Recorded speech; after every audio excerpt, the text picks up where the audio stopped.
안녕하세요. 자유교회 이진우 목사가 보내드리는 아침 묵상입니다. 오늘도 예수 그리스도의 향기를 내는 복된 하루가 되시길 바랍니다.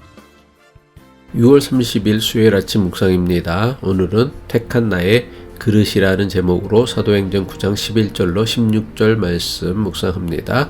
주께서 이르시되 일어나 직가라 하는 거리로 가서 유다의 집에서 다섯 사람 사울이라 하는 사람을 찾으라. 그가 기도하는 중이니라.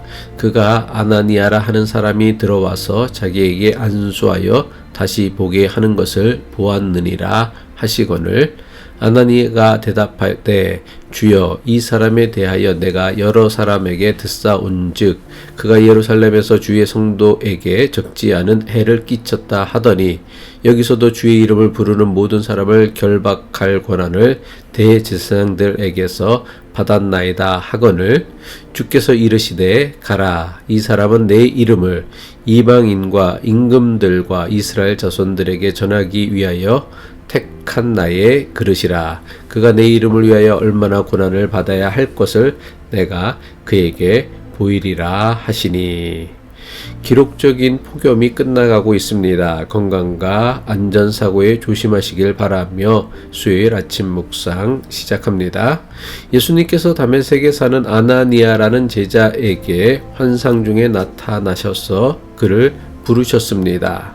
환상 중에 아나니아를 부르신 예수님께서는 그에게 직가라는 거리에 있는 유다의 집에서 사울을 찾으라고 하십니다. 사도행전 9장 11절이죠.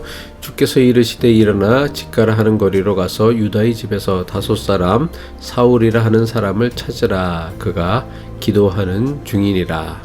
여기서 직가라 하는 거리는 곱게 직선으로 쭉 뻗은 길로 당시 다메섹 도시에서 가장 유명한 거리를 의미합니다.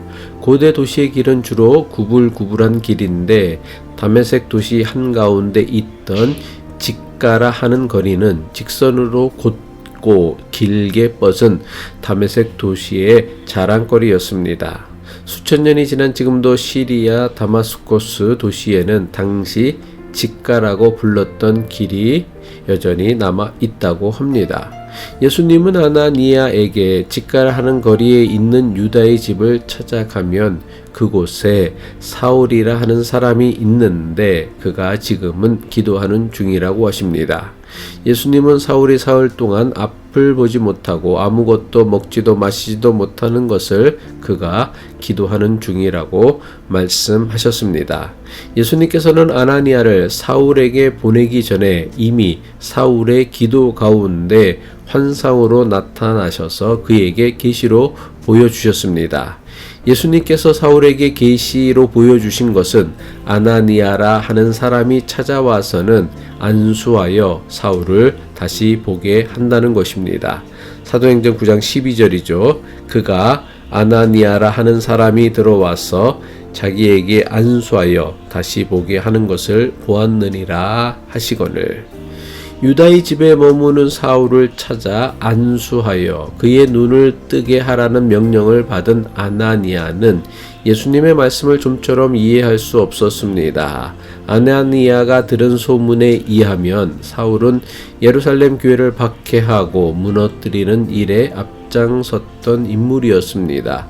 게다가 다메섹으로 피신한 예루살렘 교회 교인들을 붙잡아 가기 위해 살기등등한 모습으로 이곳까지 찾아온 사람이었습니다. 사울은 유대교의 처지에서 생각하면 그 누구와도 비교할 수 없는 하나님에 대해 열심과 열정으로 가득한 신실한 사람이었습니다. 하지만 잘못된 방향을 향해 열심히 가는 것은 본래 목적지와 더욱더 멀어지게 하는 것처럼 하나님에 대한 사울의 잘못된 열심과 열정이 오히려 하나님의 뜻을 방해하는 일에 앞장서게 만든 것입니다. 예수 믿는 사람을 핍박했던 사울을 염려하는 아나니아를 향해 예수님께서 말씀하셨습니다. 사도행전 9장 15절이죠.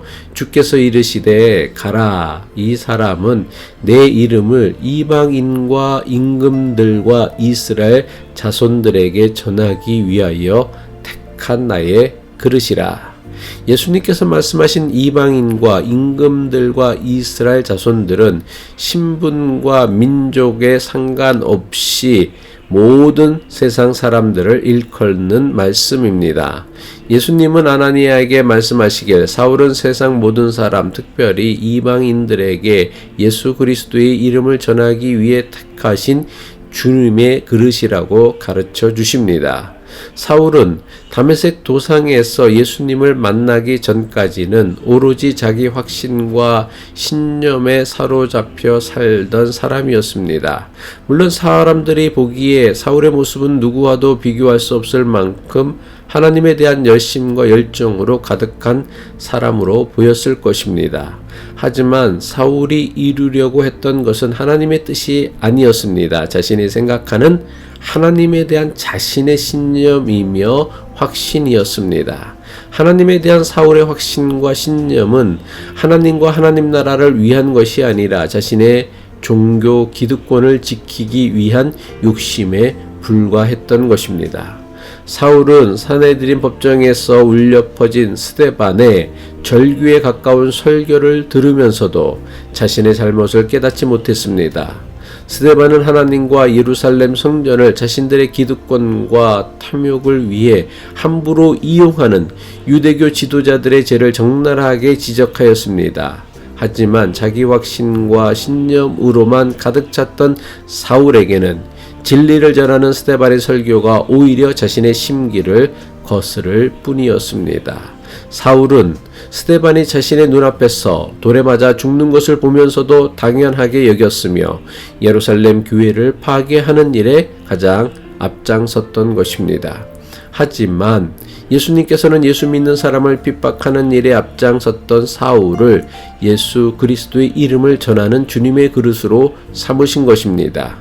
그릇의 가치는 그릇 그 자체에 있기보다는 그 그릇을 사용하는 사람이 누구이며 무엇을 담는 그릇이냐로 결정됩니다. 아무리 값비싼 그릇이라고 해도 그 그릇에 부패한 음식이나 쓰레기를 담으면 오물통에 지나지 않습니다. 이것은 우리 인생도 마찬가지입니다. 우리 인생이 무엇을 위해 사용되고 무엇을 담고 사느냐에 따라 그 인생의 가치가 달라지는 것입니다. 주님의 그릇이란 말 그대로 주님을 담는 그릇입니다. 다시 말해 주님의 영원한 진리를 담는 그릇입니다. 예수를 그리스도로 믿는 우리는 주님께서 친히 택하신 주님의 그릇입니다. 비록 우리 인생은 깨어지기 쉬운 질그릇과 같지만 예수님께서 택하신 주님의 그릇입니다. 질그릇 같은 우리 안에 주님의 영원한 생명과 진리를 담아 주셨습니다. 그 결과 깨어지기 쉬운 질그릇 같은 우리 인생이 보석보다 빛나는 존귀한 인생이 된 것입니다. 다메섹으로 가는 길에서 주님의 그릇으로 택함을 받은 사울은 예수 믿는 자들을 핍박하는 자에서 예수 그리스도의 이름을 전하는 존귀한 인생으로 변화되었습니다. 우리 인생도 마찬가지입니다. 우리 인생을 탐욕을 담는 그릇으로 사용한다면 질그릇처럼 결국은 산산이 깨지고 부서지는 인생으로 끝나고 말 것입니다. 하지만 내 인생의 그릇에 예수 그리스도라는 영원한 생명과 진리를 담으면 우리 인생은 보배를 품은 그릇으로 존귀한 인생을 살아갈 것입니다. 하지만 예수님께서 우리를 택하신 그릇으로 삼았다고는 하지만 주님의 부르심에 대한 응답은 전적으로 우리에게 달려 있습니다. 비록 예수님의 그릇으로 택함을 받았다고 하더라도 예수님의 그릇답게 살려고 하지 않으면 아무런 소용도 없습니다. 우리는 예수님의 부르심을 받은 존재이며 주님께서 택하신 그릇입니다. 이 인생 그릇에 거짓과 탐욕을 담는 것이 아니라 예수 그리스도의 마음과 진리를 담을 수 있어야 합니다. 어떻게 생긴 그릇이냐가 중요한 것이 아니라 내 인생의 그릇에 무엇을 담고 사느냐가 우리 인생의 가치를 결정합니다. 기도하겠습니다. 주님, 우리를 하나님 나라와 예수 그리스도의 복음을 위한 택한 그릇으로 삼아주심을 감사합니다. 주님의 은총을 따라 우리 인생의 그릇에 예수 그리스도의 마음과 진리를 담고 살아가는 존귀한 인생이 되게 하옵소서. 예수 그리스도의 이름으로 기도합니다.